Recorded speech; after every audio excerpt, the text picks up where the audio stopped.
Hey there, Ride the Car Guy here, and today let's replace an alternator in a second-gen Xterra. Alternators will give out plenty of symptoms when they start to go bad. Some are obvious, some not so obvious. Mine was very obvious when it left me stranded in a grocery store parking lot. I was driving and it was losing power out of nowhere, and then I just saw my little voltmeter go down, down, down, down, down, and I realized that the alternator wasn't charging the battery. Testing alternators is really easy as well. If you're just running your truck, throw a multimeter with a volts DC on the battery while it's running, and you should be around 14 volts. If you're substantially less than that, then the battery is not charging. Mine was at like 12 or even 11 and a half, I think it was at. So alternator's not working in here, so we're just gonna go grab it, pull it out, and swap it out with a new one. So I went ahead and lifted up the right side, put a jack stand underneath, and took off the front right tire. So the way that I'm gonna try to tackle this today is through the wheel well. That way up top, all we're gonna have to take off is the air intake just so we can take the belt off, and the rest will be done underneath. Before working on an alternator, always make sure that you have the battery terminal taken out. I'm gonna take out the whole battery because this actually isn't the one for this one, but take off the negative battery terminal so that way it's not charged. And like I said, we're taking off the air intake so we can get to the tensioner. So let's go knock out those two things and then pull off the wheel well cover and then get to it. All right, if you watch my videos, you see me do this 100 times. Two 10mm bolts here. If you have the engine cover on, well, if you have the engine cover on, take it off and never put it back on because it's a piece of crap that breaks your valve covers. Once you have that out, we just have to take off this hose, loosen at the throttle body, loosen at the air box, and then pull it out.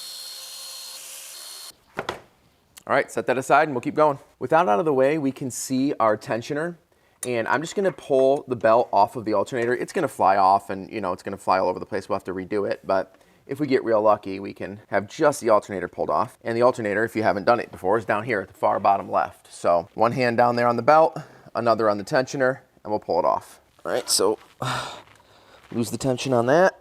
All right, and awesome, it's off. So I'm just gonna roll it back here. So now it's mostly in place, and then when we're ready, we'll put it back on. So let's go pull the wheel well cover off. All right, for the wheel well, you're gonna have 10 screws all the way around the outer edge. Just sort of follow it and take any screw out that you see. And then you're gonna have body clips. I haven't used those in years, but it looks like there's at least 3 body clips up here that you wanna pop out, maybe 4. And then the whole thing just pulls right out. Then we're gonna have a nice view of the side of our alternator, and we'll probably have to get at it from underneath as well. All right, once everything's out, just pull the outer ridge out, and then it falls right out. All right, with that out of the way, you'll see our little bad lad here. We have, I believe it's a 14 and a 12, but I'll say those as we go. Those are the only two holding it in place, but there is obviously a large cable that's gonna charge the battery and a little electrical connector we need to pull off of the back. So let's get it fully disconnected first, then we'll unmount it. The two things we need to remove are right there. There's a little electrical connector, and then we have I think it's a 12mm, but I'll tell you again in a minute here. We need to get both of those off. Looks like it was in fact the 12. There we go. It's really tight quarters back here, but you can get it off. Okay, once it's loose enough, probably just backs out with your fingers. Yes, it does. And then just don't drop that nut. There we go. Perfect, there's that. And then just pull it away from the alternator because it's sitting on a stud. Awesome, there we go. So electrically, the alternator is free. Now to actually take the alternator out, we have one down here and then one right here, which is, that's gonna be a 14. That looks like it's gonna be a 12. So let's pull those out, and it should still be in here pretty tight. It's like a tension fit. So we'll pull those out, and then we'll have to kind of wiggle it back and forth to slide it out. All right, we're gonna do the 12 down here first, because it's the easier of the two to reach. There we go. You aren't working on your car unless you skin your knuckle. Get my fat hand down there and unscrew that. Awesome. Now grab the 14, pull that out. That's this one here. Now it should slide, yep, between fan blades. Awesome. So what I'm hoping is I can kind of get my hands in here. Let's see here. Oh, I think the thing I'm missing is the fact that I took off the wrong bolt. Oh yeah, sure did. What a dip. I took off the 14mm that was right next to the alternator bolt. So let's take the actual alternator bolt off and this thing should come out. Thought something was off when I felt how tight it was. There we go, that's the correct one.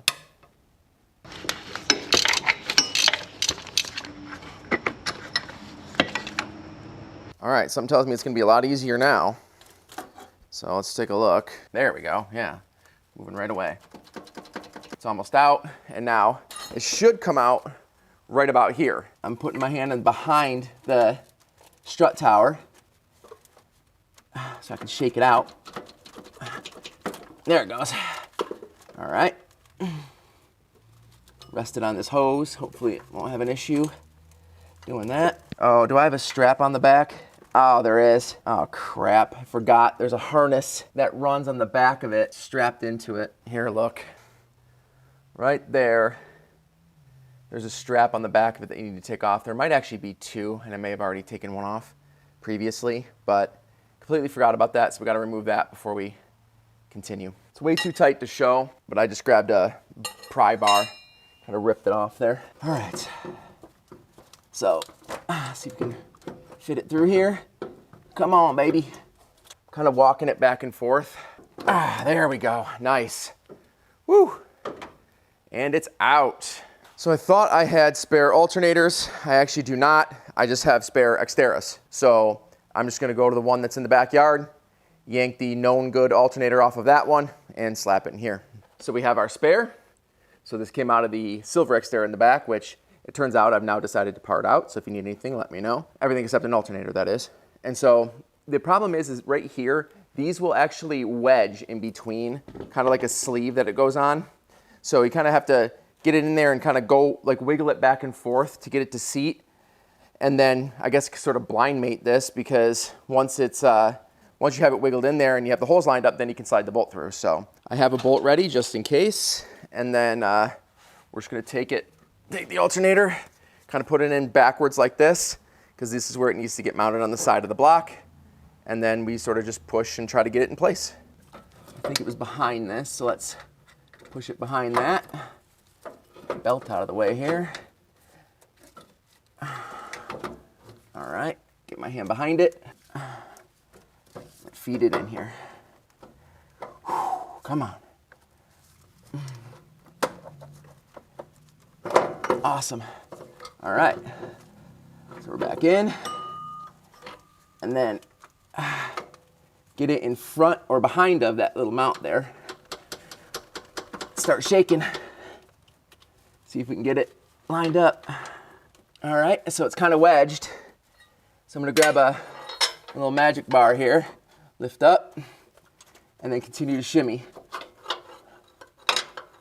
And let's see here.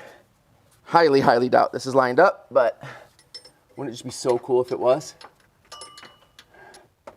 All right, now that's what I thought. It's all right. What I'm gonna do is take, I can never remember what these things are called. I'll put it on the screen. And then slide it in that hole, see if I can get it lined up. Oh, shite. That's like most of the way there. Just kind of, there we go, kind of push it. Yeah, there we go, nice. Sort of lines up the hole. All right. Well, maybe I can push the green dowel all the way through, try to get that aligned. Oh, unfortunately, it's barely as long as the actual, there we go. All right, so it's all the way through. Let's see if I can get this in and recreate the magic here. Ooh, I think it just went in. Okay, let's try threading it. Now don't tighten it down all the way because we need to rotate a little bit for that bottom screw, no doubt. For the bottom one, we're just gonna have to rotate this back and forth until it finds its hole. So just start feeding it in, and then when you rotate, it should find it for you. There you go, now it's threading. Awesome. So I'm gonna try to get that one all the way down, and then we'll torque to spec. Once they're both in, we just put them down to spec, and the main alternator bolt, the one up top, is 48 foot-pounds. The other one is only 21. All right, the post in the back, the nut goes on at 8 foot-pounds, so just kind of put that down, hand tighten it. You know, that's more than good enough. Then plug your electrical connector back in and slap the belt on. I'd love to be able to show you that, but I probably won't be able to. All right, when you're done, should look a lot like that. Make sure that that post is fully covered. Make sure that gets slid right back down, and of course, make sure this is plugged in, and then you're ready to rock. I did push this back into a little slot to kind of make sure it's guided and held away from the heat shield. That's your exhaust right there. I made sure of that. So let's go put the belt back on, and we're done. All right, there's probably about at least 3 videos on my channel showing you how to do this, but I'll do it again. Just get your tensioner and get all the pulleys in place that you can except for one. I like to do it on the top. Either one, doesn't matter. So I'm gonna create some tension, keep tension on it, and just kind of fold it back here. And then as I relieve tension, more tension ends up on the belt, or more slack is in the belt. And then I pull it up onto the top pulley here. There we go. Let go. And then you just gotta go through and double check that they're on all of the pulleys the correct way. And once they are, you're done. Well, there you have it. So after I buttoned everything back up, I just put the wheel well cover back in, the tire on, and of course the intake back on. And then I pushed it out of the garage and jumped it with 8-ball. It's actually reading just fine now. So I started it, threw a voltmeter on the battery, and I saw 14 like 1.6 or something like that. So just where we're supposed to be. Make sure you subscribe. We have some fun stuff coming up. We have snorkel going on 8-ball. We have a big light bar going on 8-ball, and we're technically starting a new project vehicle that you probably won't care about. If you like this video, go ahead, scroll down, click that like button. If it helped you save some time or money, please go ahead, scroll down and click that super thanks button. Any comments or questions, put them down in the comments below, and see you in the next one.